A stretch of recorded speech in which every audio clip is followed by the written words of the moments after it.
Okay. So can everyone hear me? I can hear myself twice, so it's okay. As long as you guys can hear me. So the very first question is for Dr. Montgomery. And let me see if I can put that one up for everyone to see. So thank you for a great talk. I'm frequently asked by colleagues about what to call neuroendocrine lesions in the setting of chronic atrophic gastritis. I tend to follow your approach and diagnose a neuroendocrine carcinoid tumor only when the clinician sees a nodule or mass. And I try to classify other lesions as neuroendocrine cell hyperplasia. However, occasionally the endoscopist sees a bunch of little bumps, or the biopsy is from flat mucosa that shows neuroendocrine cells infiltrating smooth muscle, forming like they're nodules. How do you handle such situations? So I tend to err in that situation and regarding those as just little well-differentiated neuroendocrine tumors because the endoscopist saw something, unless it's an endoscopist who might not be as scholarly as we would prefer and might refer the patient for something a bit dramatic. So I do it on the basis of that. But generally I err on the side of saying there's a teeny tiny well-differentiated neuroendocrine tumor, knowing that most clinicians will know this will be expected to be indolent. Okay, you take the second question. Okay, so the second one says, I'm getting blind and old, so I'm going to bring it closer. How do you handle cases of type 1 carcinoids where the Ki-67 has a mitotic grade that would be grade 2? So I have to write a comment on those. I say that despite the fact that it has a higher proliferation index than we would anticipate, given the background of autoimmune gastritis, we would anticipate an indolent course and behavior as per a grade 1. And depending on who it is, I might give one of the references. And the one that comes to my mind is Noam Harpaz's, and he's from New York. Okay. Thank you for that. So the next question is for Dr. Schaefer, and I'm going to, so I don't know if you can see this. So it said, Dr. Schaefer, can you please explain the difference between a sessile serrated adenoma and a sessile serrated adenoma unclassified? And what's the difference in colonoscopy appearance time? Good question. Yeah, no, thank you. I can't tell you the difference because I haven't made the diagnosis, but I don't think we can. Can you hear me? Yeah, go on. Yeah, I can't tell you the difference because I haven't made the diagnosis, but so the difference lies in the word sessile. So a serrated adenoma is described as a protruded polypoid lesion that does not have any cytological dysplasia and just looks serrated. Now you might ask, well, how does this look any different than a polypoid hyperplastic polyp? And that's where the problem occurs. So for that reason, I would not really make that diagnosis, but I was highlighting it to you as a subtype mentioned in the WHO.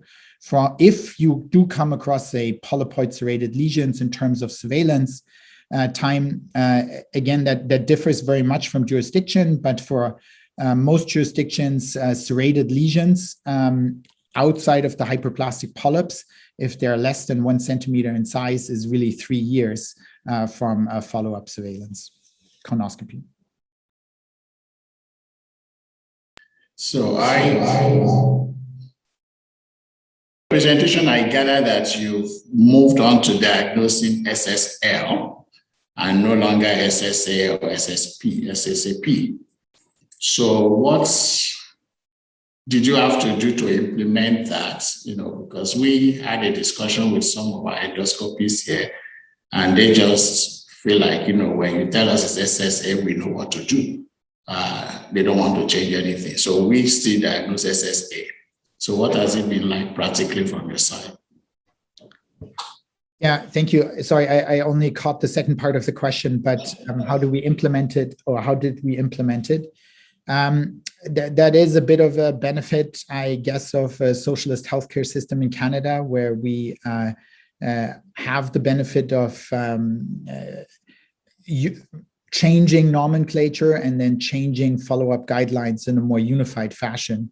What we have a provincial colon screening program, and as part of that colon screening program, we have pathology standard guidelines. And so we changed the nomenclature following that. And for us, it was really a big issue because we had a variety of pathologists using different terminology, not even SSA. There were serrated, sometimes sessile polyps. So it was quite of a mixed bag. And so we changed the pathology guidelines, and with that, we changed a follow-up recommendation for the endoscopists. And so therefore, it was a relatively seamless transition. And okay, so the question is about the use of Moveat. So if I understood you very well, you've gone to a protocol where you select a block for Moveat state. And so my understanding is this is done up front. So by the time you are getting the slide the first time, the Moveat comes. So you want to just expatiate on that, how, who selects the block and what are the criteria that was given to your PAs? Yep. Thanks. So the PAs are advised in a straightforward colorectal cancer resection case. We take we are in our protocol. There's 3 sections taken from the deepest point of invasion of the colorectal cancer, and those are indicated in our protocol with a star M, and so this means that the technologist in the back knows that this automatically goes for Moveat. So when I get my tray for a colorectal cancer case, I usually have about 18 to 20 slides, of which are 17 H&E and 3 on Moveat. And it works there were some growing pains of wrong block selected, wrong section, and so on. But now it's very rare that I go back and I order an H&E on that block. And for me, it just cuts down the time that it takes me to identify venous invasion.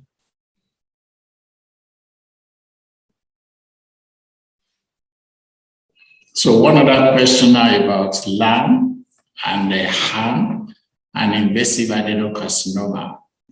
So there are times when you get something that you think is a HAM, it's quite high grade, everything looks good. And then you see one area that you are not sure whether this is because the mucin rupture, there's some sky around the mucin, or whether there's real invasion. And so the question is, do I call this adenocarcinoma or do I call this HAM high grade? So, and I'm sure you'll probably see one of 2 similar situations, but in practical terms, what does it really mean? What to call it? Yeah. Especially in those cases of HAM where you already have some epithelium in the peritoneum as well. Yeah, no, thank you. And it is a difficult area, and there's no one unified answer to solve that dilemma. And every patient is slightly different in that regard. So as mentioned, the diagnosis of an appendiceal adenocarcinoma requires invasion.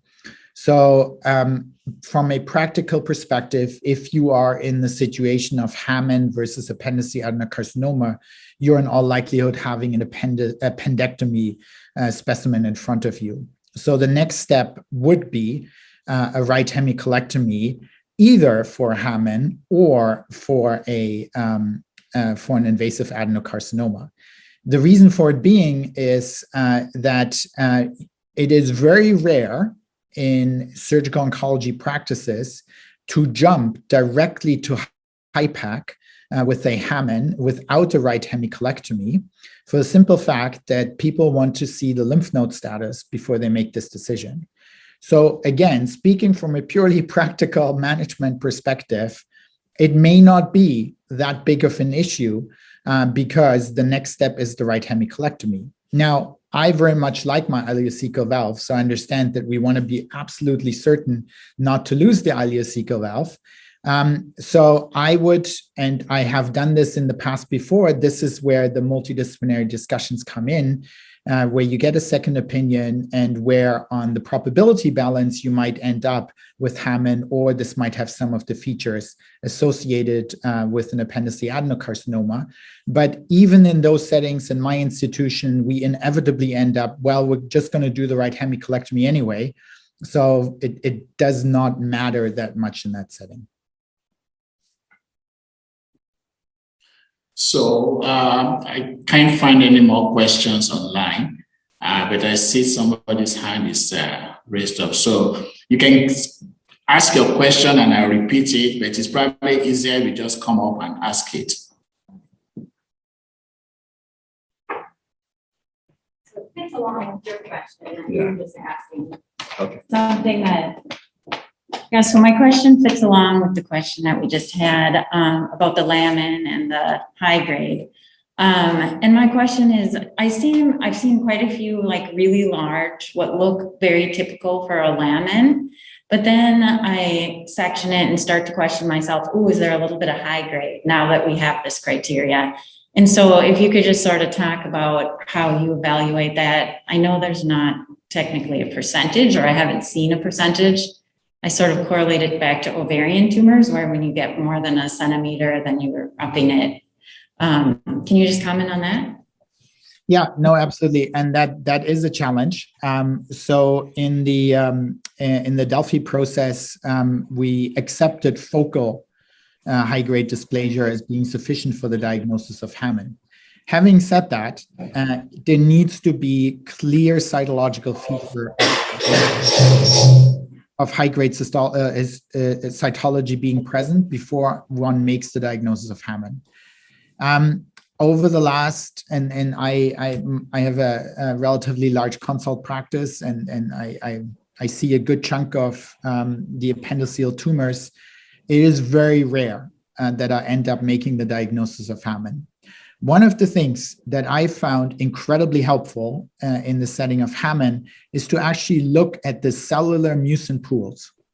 And the cellular mucin pools, if you look at them in a lamin, you can like take a picture and say, this is exactly the same as the luminal cytological dysplasia. I find that in Hammond, often in the mucin pools, the cytology is so high grade that you look at that and then you look at the lumen and you see the difference. That is one thing that I teach my fellows and that I look at, but I know it's not hard and good criteria to hang your hat on. Okay. Yes, sir. My question is like, how do you basically, surgeon has to do a frozen section on these appendices. How do you handle that? So the question is, what do you do when a surgeon wants to do a frozen section on appendicectomy? I asked them why. Yeah, I mean the only time and in our institution, the frozen section room is not in the operating room; it's in the pathology department. So there's a huge benefit of detracting our surgical colleagues from sending unnecessary frozen sections. But the only reason I would do it is for a cecal margin. But even there, right, there's a great paper by Tom Arneson from Halifax, where he looked at the follow-up for those patients who actually had a positive cecal margin in lamin.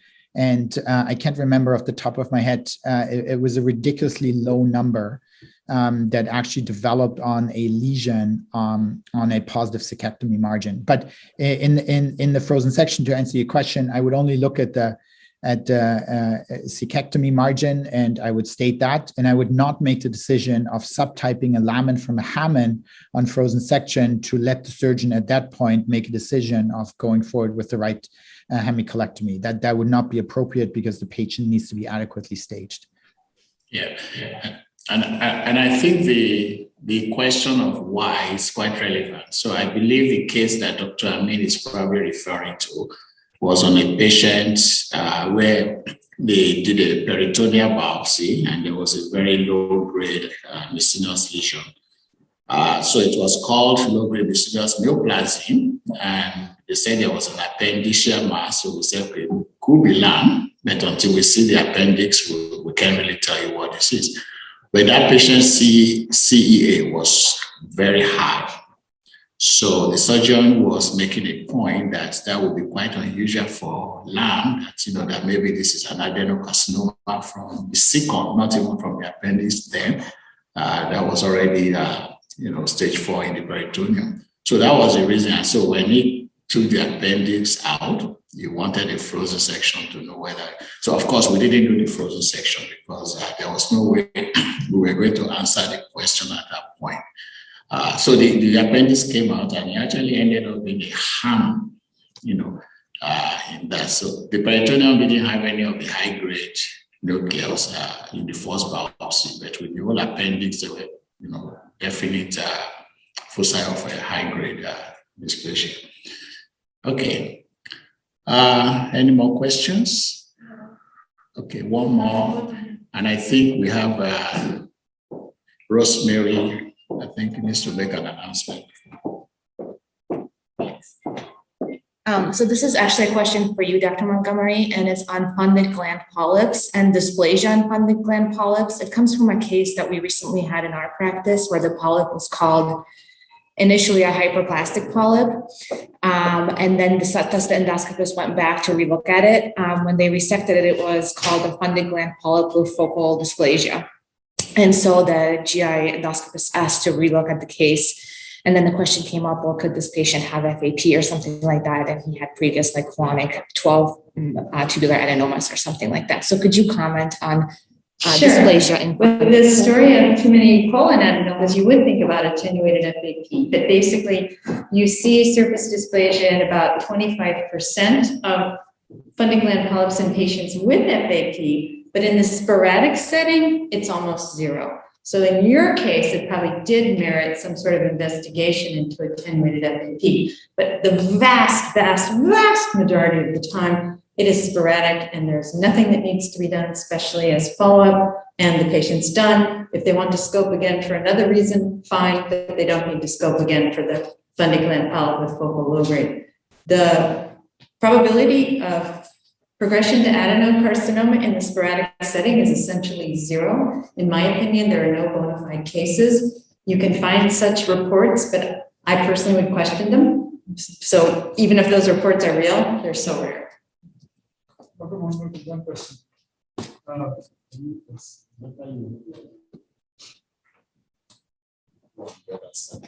So we have received some polyps from stomach where the clinician is asking rule out nodular gastric bacteria. Do you believe in this entity? Is it really there? So do I believe in nodular gastric antrovascular ectasia? I have to say the cases that I have seen have mostly been kind of flat, and you just look for the thrombi, but occasionally they can be a bit puffy and polypoid. So I assume that's what that interpretation refers to. So I think it probably exists, but it's not very common. The reason that the clinicians ask us because these are polyps that recur all the time, so that is why they are. Do the patients have portal hypertension? That is a question I think. They may have portal hypertension, like the ones I showed you earlier today. I don't know, but okay. But that's probably what's going on. But sometimes patients do have to have ablation of their antrum because they keep getting these bloody gastric antrovascular ectasia. They tend to have collagen vascular disorders, and they end up having to have the whole thing ablated or occasionally resected. So that could also be the story. So I guess you need to close the loop on portal hypertension and other associated comorbidities. I know you're trying to get moving. Yeah. No, that's fine. So thank you very much to all the speakers this morning. I just want to invite everybody to appreciate them and